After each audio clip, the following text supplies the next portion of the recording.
થતું હશે। 51 શક્તિપીઠોમાંનું એક શક્તિપીઠ પાવાગઢ મહાકાળી માના નામે આખા વિશ્વમાં પ્રસિદ્ધ છે। આ પવિત્ર ધામ પંચમહાલ જિલ્લાના હાલોલથી 15 થી 20 કિલોમીટર દૂર આવેલું છે।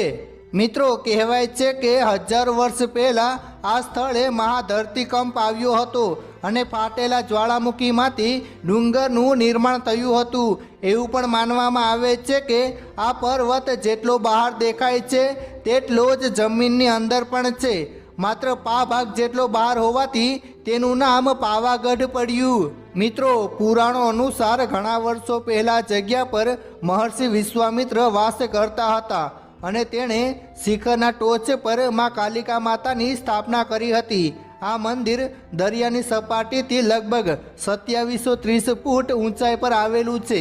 આ યાત્રાધામ તલેટી, માચી અને માં કાલિકા માતાનું મંદિર એમ 3 ભાગમાં વહેંચાયેલું છે।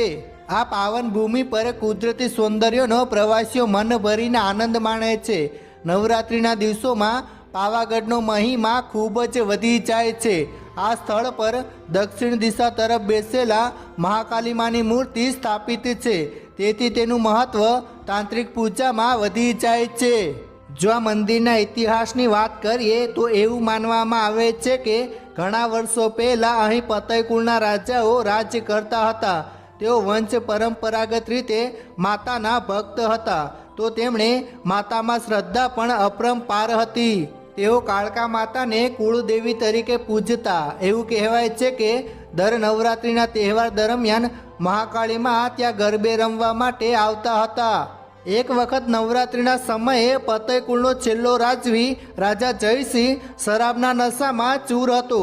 એવામાં મહાકાળીમાં પોતાનો વેશ બદલી નવરાત્રિના સમયે ગરબે રમવા માટે ત્યાં આવ્યા।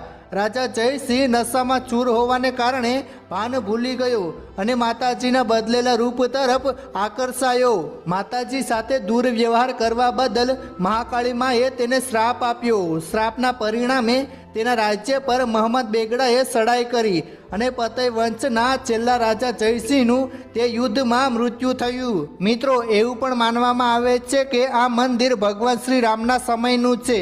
અહીં ઘણા ઋષિ મુનિઓ સિવાય લવ કુશે પણ અહીં મોક્ષ પ્રાપ્તિ માટે પૂજા કરી હતી।